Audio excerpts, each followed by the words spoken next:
Peons Gunners Collective. Back at it, you already know. Like a motherfucking smack addict, right?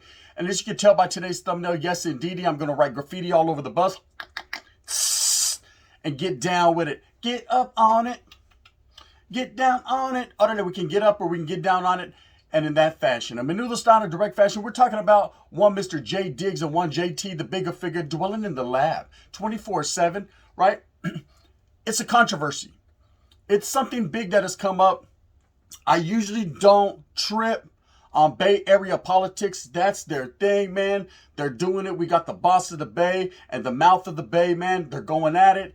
I don't know how this happened. You know, I was watching a video one day, JT, the bigger figure's all up in this motherfucker popping his collar, and the next day, he's nowhere in sight. He's over there in Africa drilling water wells, right? At the same time, I gotta respect both these individuals for being bosses in the Bay Area, for being guys that have been innovators, been entrepreneurs, have put it down with their music for many, many years. I've bumped GLP, I've bumped JT, the bigger figure, all the way from 17 Reasons on back, man. And of course, daily, I bump J Diggs, man. The boss of the Bay, keeps it smacking, keeps it cracking. Real one, did a lot of years in the penitentiary, man. Was out there fucking hitting banks, allegedly. They say, either way, man, I fuck with him. So the other day, I'm surfing the net, man. I'm tripping out. And it comes to my realization, it comes to my mente that these two individuals are going at it, right? And there's some accusations flying. You know, everyone has always wondered about the Mac Dre incident and when Mac Dre got hit in Kansas City. You know, I've heard songs by J Diggs addressing the situation. There's been murders that have happened behind it and guys sitting down. Shout out to Mac Minister who's sitting down behind it. Just a lot went into the whole murder of Mac Dre. You know, Mac Dre is a legend. He's a legend in the Bay Area. Ain't no one sleeping on his music. His music has been that way for a long time. People know what's up with the Mac, you know, legendary status. At the same time, he had a lot of homeboys in the Bay and really wasn't out there like you think. Besides doing music, besides doing his business and doing what he had to do, it wasn't like the Vato was out there wiggling, just kicking back with anyone and everyone, right? The guy had his circle, kept a tight circle, a tight clique, and that's who he fraternized with. That's who he kicked it with. Now, of course, there's always been he said, she said, and hearsay that J Diggs was somehow involved in his case, right? I'm here to tell you I don't know one way or the other, but it was funny that JT, the bigger figure, actually brought this up the other day. He did a live, he did a video where he addressed rumors, he addressed situations, and he kind of pointed fingers, man, at one boss of the Bay, J Diggs.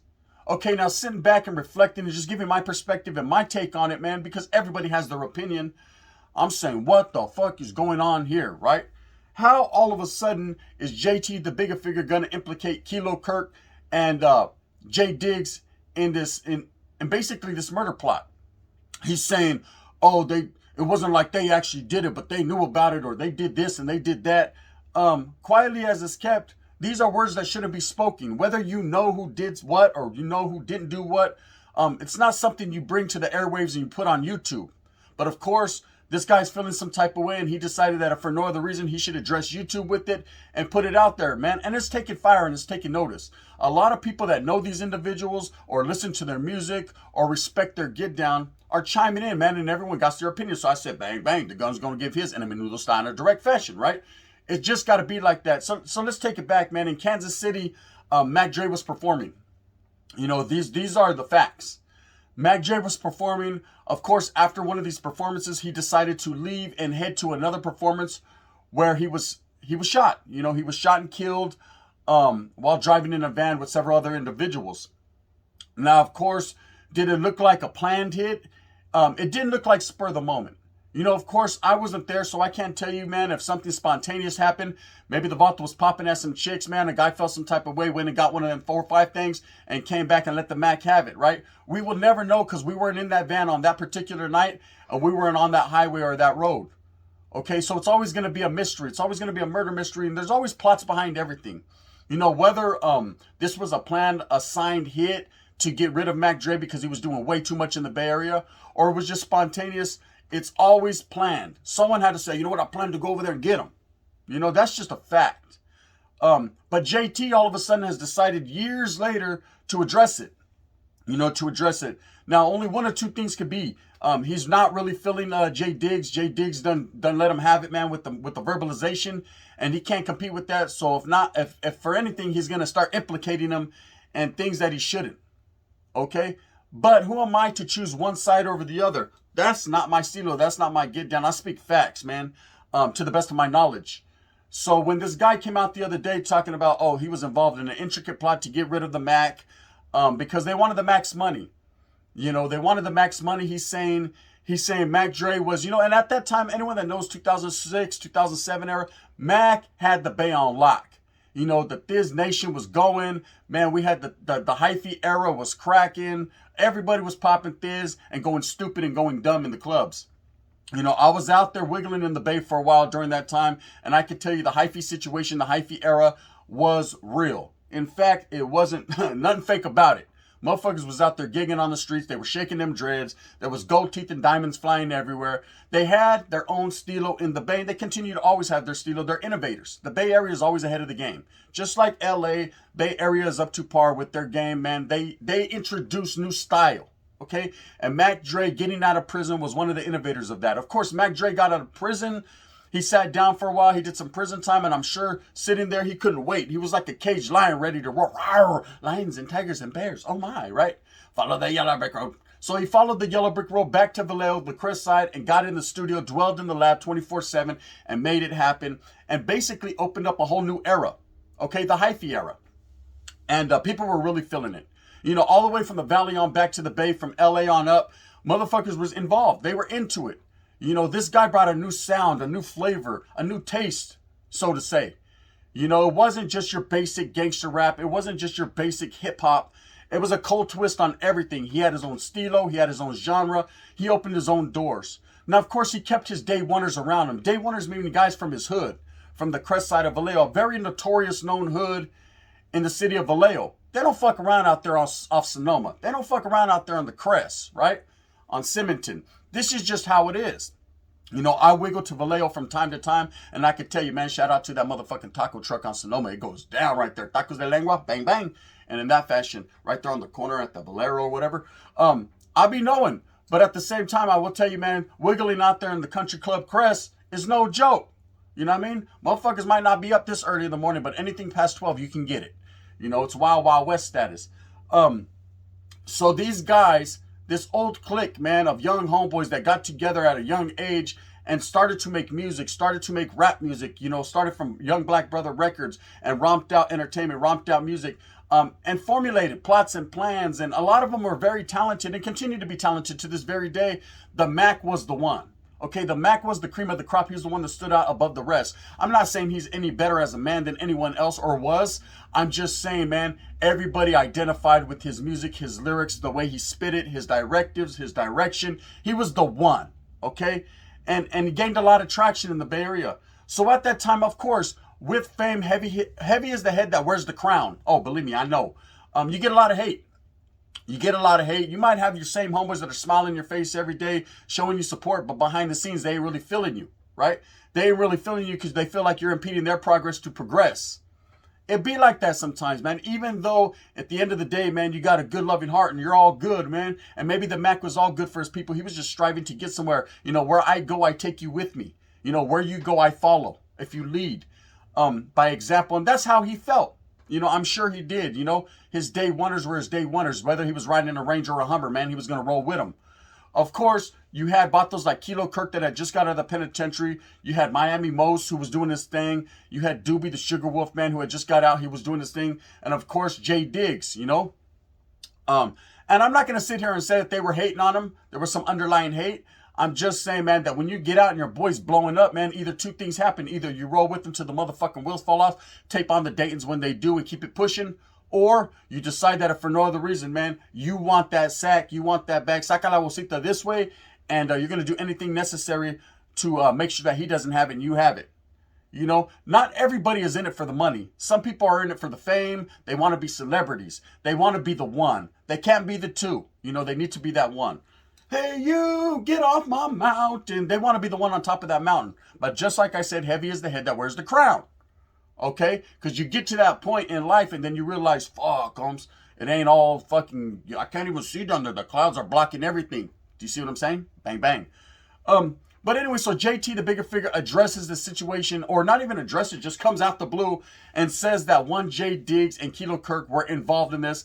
They took over his music. They took over everything and basically kept that push going and got rid of the Mac.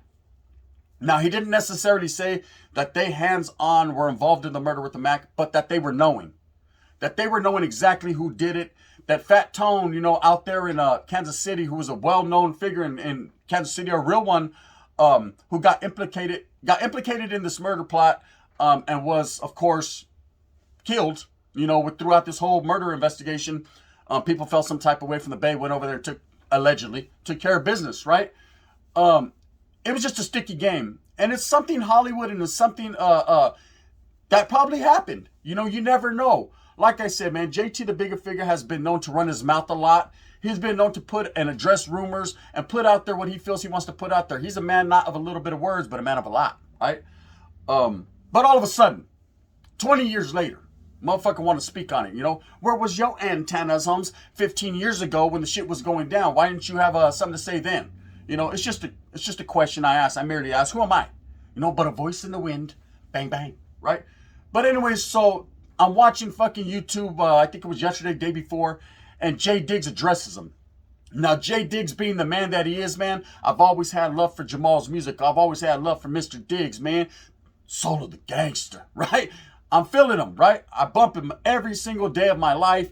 This is just someone that I believe, I reflect on it, and I know he's real, right? For him to even address a situation like that and to drop his guard down and go to the bottom of the barrel with the cat like JT, the bigger figure man who likes to run his mouth, is beneath him. And I'm here to say, Jay Diggs, man, I'm not going to say that was a bad look, but it was something that you didn't even have to do, man. Motherfuckers is going to rock with you regardless. There's those that don't rock with you and those that do. Now, of course, you're going to have Mac Dre's day oneers and Mac Dre's fans, man, that just can't let it go. Just like Pac, he's not dead, right? People that just can't let it go, that are always going to be a conspiracy theorist, always going to have some type of conspiracy theory, skepticism, they're skeptics, and they believe one way or the other. Whatever the case may be, man, that's not for them to decide. It's for you to know and you to ride it on out. Okay, so I saw him addressing the situation. I was in his little live. I was hearing it. You know, he kept that smile on his face, man. He kept that blunt being rolled. And that's what it was. Typical Jay Diggs. Okay, and he addressed JT and he said, Charlie, man, you don't know what the fuck you're talking about. You done bumped your head in that lab dwelling 24/7. You don't know what it is. You know, the bitches know who the best be. The P to the double S, he say what? Say what? Say what? He was like, say what? And of course, man, along with him making those allegations about Mac Dre, I'm talking about JT, he also addressed Mac Dre's daughter. Now, one thing I hate is when people bring up people's family members, their kids, even if she's a grown adult at this time, you don't know what the fuck you're talking about. And at the same time, man, you don't address a dead man's children. Okay, let them lie where they are. Whatever her life has took her, wherever her life has took her, she did that. Her father has no bearing on that. He's gone. May he rest in peace, right? But this guy decided to run her name through the mud and slander her name. And of course, Jay Diggs defended her honor because you know what? That's one of Jay Diggs' homeboys. He considers her a niece. You know, whether or not the game got dirty, the game got cutthroat, and this shit happened, and maybe Jay Diggs was involved. Who knows? One never knows. Does one? One probably never will know. That doesn't matter. You know, it's too late to address some shit like that. It's not going to bring the Mac back. It's not going to change the stack. It's not going to change the bag. People are still going to get what they got coming to them. Okay, karma's a motherfucker. If a motherfucker was involved, if someone did his homeboy that dirty, I'm sure he wouldn't win. Okay, but of course, JT, the bigger figure, man, decides that if for no other reason he should put it out there like it's beneficial to him. Well, guess what, homie? It's not beneficial. It's just going to get you caught up in a wreck because people want to let it lie where it lies. You know what I mean? You're bringing out facts that you say are facts. You know, Google it. Just look into it. Motherfuckers has been looking into it. You know, everyone's always had their own skepticism and their own thinking in it, their own opinion. I myself at one point in time looked at the situation. I said, damn, the ones who won out of this were Kilo and Diggs. But what I didn't understand, man, what I came to find out doing my proper investigation, because I do, is that Mac Wanda, who is Mac Dre's mother, actually runs the company. She actually pulls the strings on it. She actually took over for her son, took over the business. Now, if anyone's ever watched anything on Mac Dre, they know that Mac Wanda, his mother, is very well known out there in Vallejo and runs a tight ship. You know, she's running Thiz Nation. She's running in coordination with Thiz Latin. She's the one doing this stuff. It wasn't just like, man, they killed Mac, took all his masters, they're making all the money, and it is what it is. You know, if anything, I could see motherfuckers was like, get out my way so I could shine. But as far as taking or making money off of his name, Charlie, they have that coming. That's their homeboy. You know, if I have a homeboy from my neighborhood who's doing good shit, I'm going to holler his name out too, because all publicity is good publicity. Bang, bang. And that's just the way it's going to be. You can never stop a man from saying another man's name. Oh, but you're living off my shine. Damn right I'm living off your shine. Motherfucker, you was doing it. You're my boy from day one or in a motherfucking Stone Cold Hunter. We gonna do this. That's just it. You know, if he's any boy like he was, he'd be like, shit, get yours, bro. If you're winning, you're winning. You know, I say it all the time in this YouTube thing. If you can use my name and win, man, by any means necessary, boo-boo, get yours, right? I ain't mad. At the same time, just don't sign my name on the way up there, man, because I wouldn't do you like that. You know what I mean? You feel me? Anyways, it just caught my attention because it seems like this guy, JT, the bigger figure, man, is in everybody's mix. This motherfucker was in Africa like, doing this thing over there, building water wells, charging people for water. Oh, yeah, I know. Oh, the gun be knowing, right? And I've always liked JT, the bigger figure. I'm not going to sit here and say I won't listen to his music because that motherfucker slaps. Shout out to Frisco, Filmo, in a real way, right? Just like I'll listen to Messy Marv, even though he smokes the pipa, 10 to 2, 10 to 2. It doesn't matter. Whatever people do in their personal life, that's their own shit. As long as he ain't telling on people and fucking raping people, I don't care. Okay? When he does that, so scared, press stop, fast forward, next song. Orderly Baby Bash, right? No, I don't fuck with you either. Click, you know what I mean? This is what I'm doing. And that's my own personal preference. I'm not saying anyone to follow my lead because I'm not a leader, man. I'm not trying to be a follower or a leader. I'm trying to be right there beside you and go to war. You feel me? But anyways, you know, being that I'm into the hip-hop era, man, that I love J Diggs music, I love JT the Bigger Figures music, get it together, baby. I can't understand why these individuals out of the blue, could it be just, you know, something made up, man, just to get back in the limelight? Can these guys possibly have new albums coming out and they need a little motherfucking clout? I don't know. But at the same time, man, it just was kind of weird that JT the Bigger Figure would address this out of the blue. Something had to stir his pot. Something had to pique his interest. Something had to make him have an epiphany where he wants to do this shit. Because usually he doesn't do this shit. And usually, J Diggs won't even address it. J Diggs like, bitch, come see me on Cemetery, man. S-block shit. You know what it is. But for him to even address this clown, and I'm not going to call, yeah, I already did it. Fuck it, clown. Right? For him to even address this clown was beneath him. You know, and I'm not saying that J Diggs is losing his way or he's getting soft like cotton like Sherman. Hell nah, man. This is the boss of the bay. This is a real motherfucker, right? At the same time, it's something that hit his heart.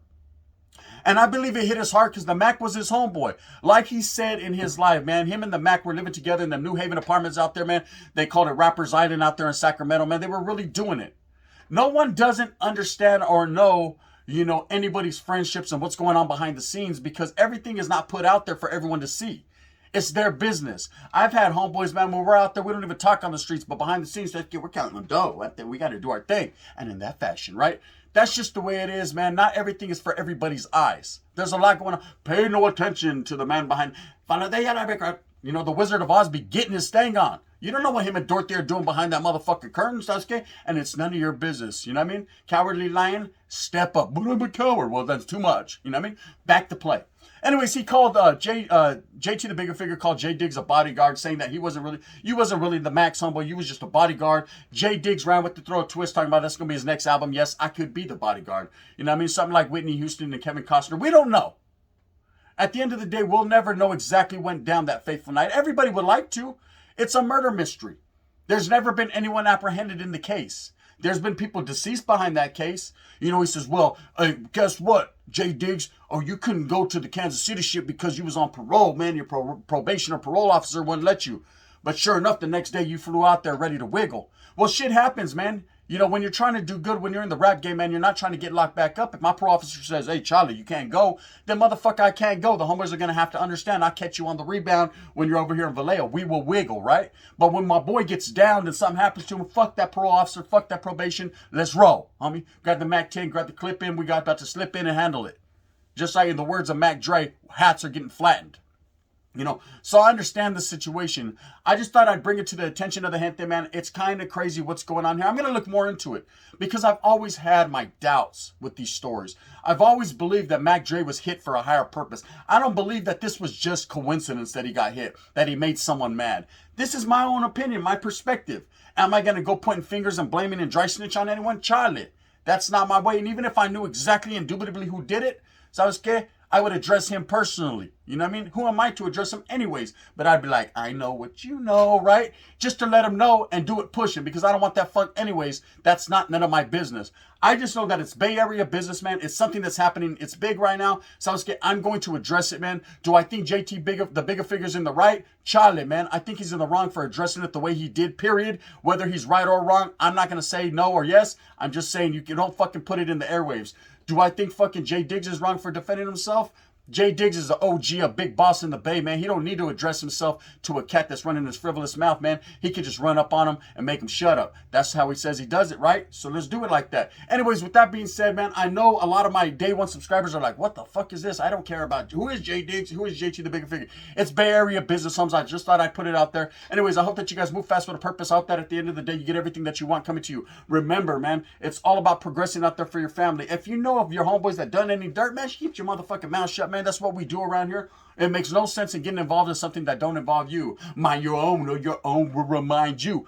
Bitch! To click, crook, shit. Orderly 40. You already know what it is, man. V-Town, step up, stand out. You already know what it is. 707, my roots go back to Floyd and Harris. I'll pull a 40 out of my ball cap. I'll shove it down my esophagus. These motherfuckers don't play out there in Vallejo.